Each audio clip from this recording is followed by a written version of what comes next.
C'est un sujet en fait qui a commencé à m'agacer très sérieusement. J'en ai un tout simplement qui sont prof et que j'ai un élève de lycée qui parle. Oui, enfin, pas dans mon lycée, mais vous connaissez l'histoire de ce qui s'est passé juste après. Oui. Et en fait, dans Samuel Paty, quelque part, j'ai pas compris, je sais pas comment expliquer, j'ai pas réagi. Là, je me dis, il y a quelque chose qui va pas. S'attaquer à des profs qui ont une mission de s'occuper des élèves, etc.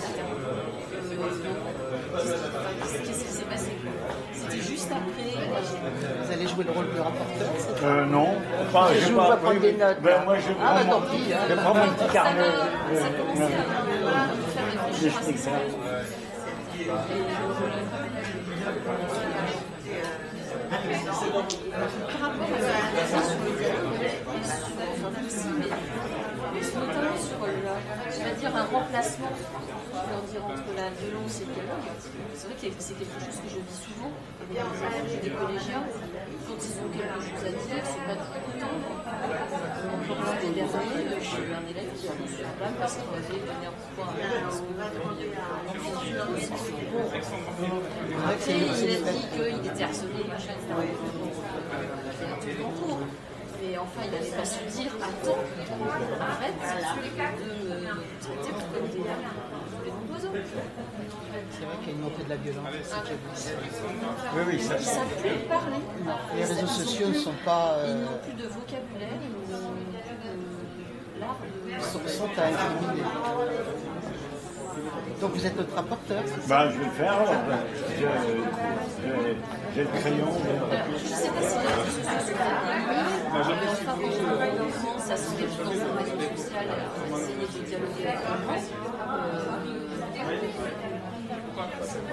les gens, les gens il y a beaucoup de tension. On se tutoie sans se connaître, parce qu'on est on peut se dire n'importe quoi. Derrière les réseaux sociaux, il y a des humains quand même. Hein, donc, oui, mais les gens l'oublient. Les gens l'oublient, mais je ne sais pas, je peux pas aller, je peux pas ici. Alors, on revient aux ordinateurs, je peux faire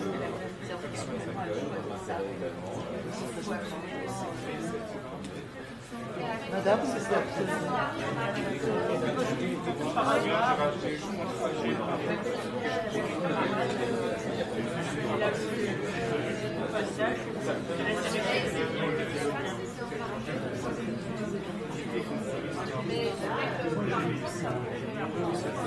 Catholique. Ça sera académique.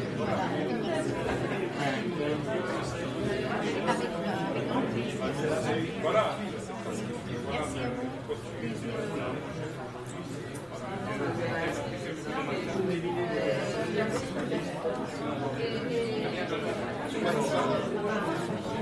On est un peu sans voix. C'est difficile. C'est ça avec conviction. J'ai réalisé de oui. À l'Institut, c'est pour Razali.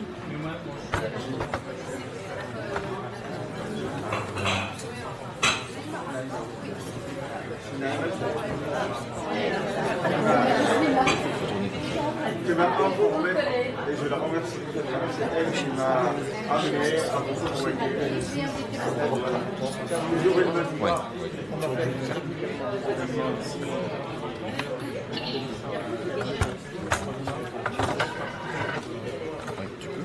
Tu veux que je tourne un peu ou je la tourne? Oui, je vous ai bien. Juste comme ça?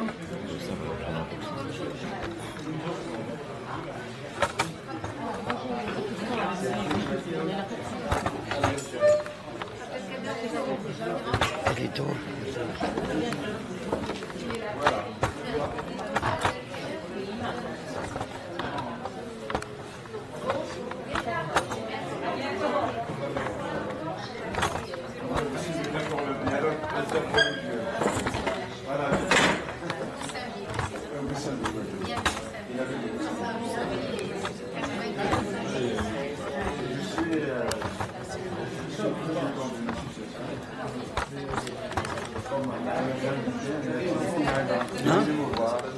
Dans une activité de l'association organisée par le. J'ai pris la parole.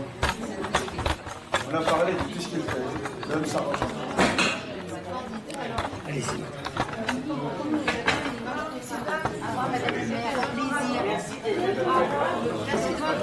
Au plaisir, merci. Il y a quand même beaucoup de personnes. Bon, c'est bon comme ça, voilà. J'ai pris comme je veux dire. Bon, là-bas, oh, là-bas. D'accord.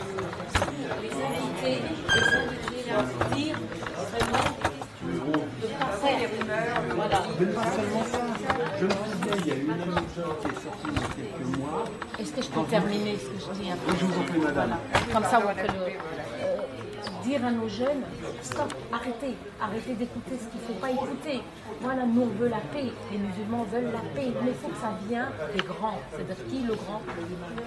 Le imam, il faut qu'il fasse des annonces dans sa mosquée. Les chrétiens, il faut qu'ils fassent des annonces dans leur église. Les juifs, c'est la même chose, et ainsi de suite. Chaque personne, chaque chef, voilà exactement. On parle, on dit à nos jeunes, il faut arrêter, on veut vivre en paix, on veut main dans la main, on est tous frères et sœurs, peu importe la religion. Tout le monde veut la paix. Là, c'est nos petits jeunes qui vont les jeunes de cette génération qui vont nous cingler, qui ne comprennent pas, mais qui vont tout savoir. Les juifs sont comme ça, massacrés, ça en a trop dans les écoles, dans les lycées, etc. Sans le laisser. Et ça nous fait, ça nous fait. Oui, non, je disais, il y a une part qui est dans les mosquées, etc. Disent des choses. Ça fait partie de l'éducation. Ça fait partie de l'éducation, mais aussi il y a une part de J'ai filmé, tu veux que je filme un peu ici? D'accord, comment je la bouge comme ça? Mais je tourne pas ou dis-moi le son? D'accord, mais ça prend le son aussi, elle prend bien?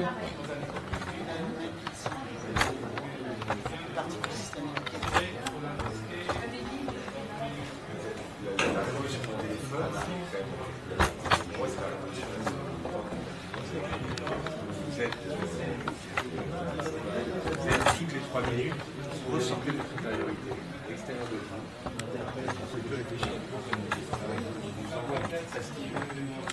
C'est quand même ça. Avant, on s'ennuyait, dans l'ennui, on était créatif, on élaborait les choses. Aujourd'hui, en fait, on passe d'une idée à l'autre.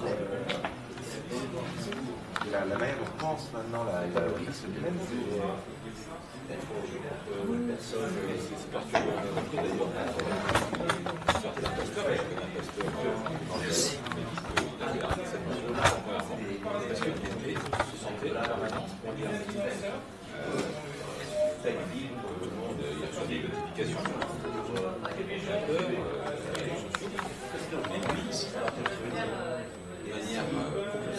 Il regarde. Il a dit pour l'instant, je ne suis pas capable d'être pasteur parce que je vois bien que je suis contraint par l'éducation esclave de l'éducation. Ce qui est terrible, c'est que nous, tout nous, on n'est pas nés avec. On n'est pas né avec un portable à la main. On a appris le portable à son âge, mais quand on avait 3 ans, on a des gamins. Il y a des gamins qui sont il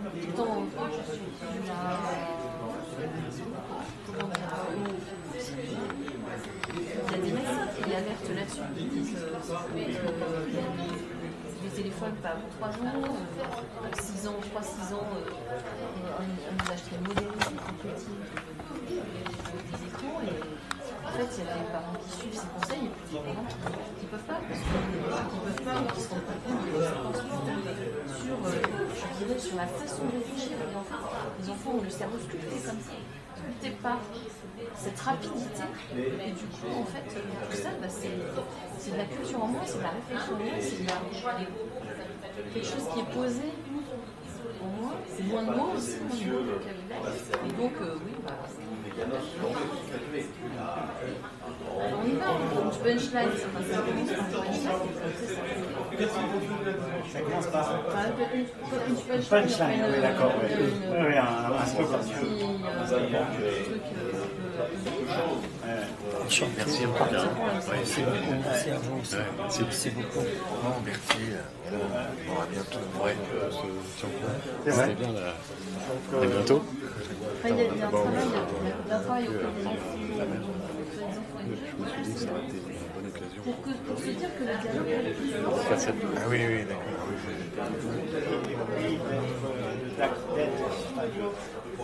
D'accepter la règle, d'être d'accord de ne pas être d'accord. C'est-à-dire, voilà, ça c'est une règle. C'est-à-dire que je dois accepter cette règle. Qu'il y a des gens qui ne sont pas d'accord avec moi, mais ils ont le droit à la vie aussi. Ils ont le droit à la vie. Mais c'est pas gagné partout. C'est pas gagné partout, ça perd du temps plutôt. Moi, j'étais en Haïti une fois pour l'association avec laquelle je travaillais, justement, l'institutrice enseignait ce qu'on appelle la liberté de conscience à des enfants qui avaient... Ça peut être... Non, mais voilà, il y a des enfants qui ne peuvent pas, qui ne pensent pas de nous, c'est pas pour ça qu'il faut les éliminer.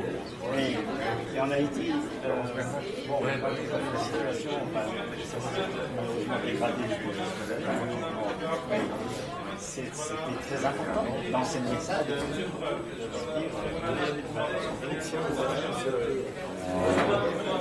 on n'est pas obligé de taper sur celui qui n'est pas d'accord avec moi. Mais c'est bien de l'apprendre jeune. C'est bien de l'apprendre jeune. C'est difficile, hein, maman, avec lui, d'adapter quelqu'un qui n'a pas les mêmes façons de voir, de dire des fois. Et justement, Haïti est un bon exemple, enfin, moi, une excellente illustration de cette dégradation aujourd'hui, parce qu'aujourd'hui, c'est vraiment la préfiguration de l'enfer.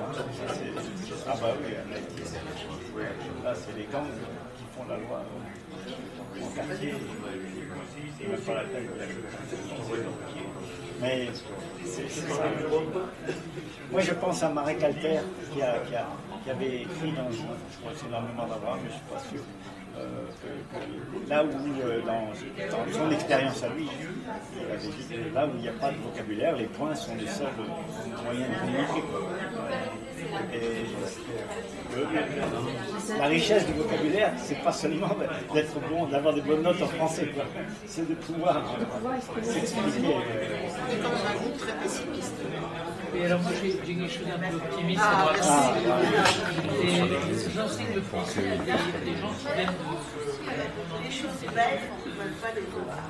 Nous, on a invité plusieurs fois les médias, ils ne viennent pas. Parce que les belles choses ne les intéressent pas. Ils aiment que les choses qui font effectivement des choses horribles, qui peuvent passer à la télé. Et les journalistes sont à l'affût de ça.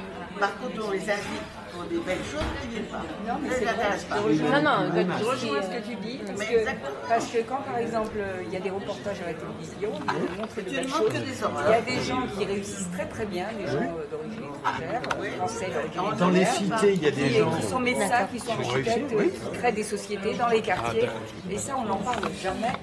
Et on devrait donner des exemples. Comme par exemple, il y a quelques années, ils montraient par exemple des interviews des gens qui se sont convertis à l'islam.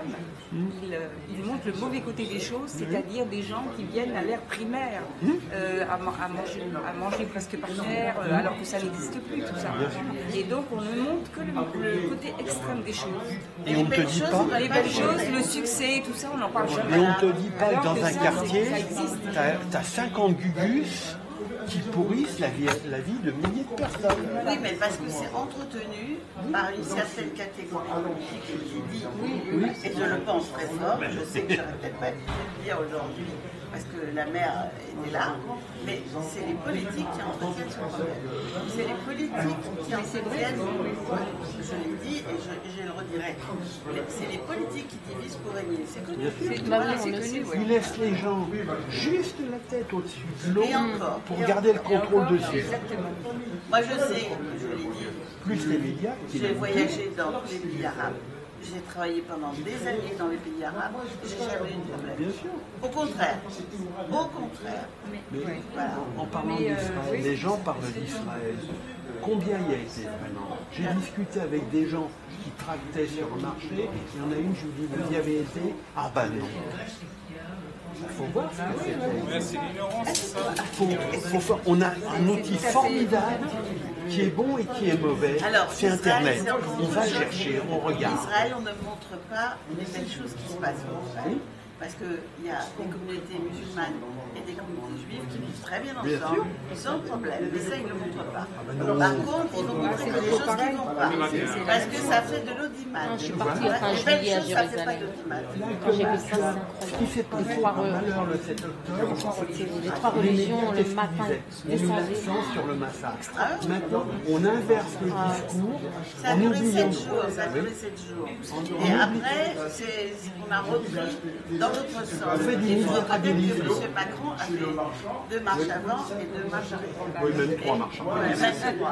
Et lui, il a entretenu ce conflit. Cette ambiguïté, parce que pour lui, ça permet d'être au-dessus de tout le monde. Parce que les médias, par exemple, il se prend pour un dieu. pas de la réalité. Il se prend pour un dieu. C'est quand même Et il veut tout gérer. comment dirais-je, réaliste. Qu'est-ce que vous pouvez proposer, voilà, comme des trucs Alors, recommander, moi, des trucs au terrain? Moi, je voudrais bien que ce qu'on va proposer, si on peut faire une manif avec toutes les cultures, toutes les religions. On a fait une manif. Non, mais toutes les religions. Attends, je te retiens. Je vois ce que tu disais tout à l'heure. Il y en a qui disent oui, on n'a pas vu de musulmans à la manif. Voilà, mais c'est pas écrit sur leur front. Voilà. Qui sont musulmans. Il y a des gens, tout ça. Moi, ce que j'appellerais le musulman de base, le musulman là. Ben non, j'étais d'accord. Pour faire ça, les drapeaux des pays, l'Algérie, la Tunisie, les Maroc, le drapeau juif, etc., réunis ensemble. On ne va pas montrer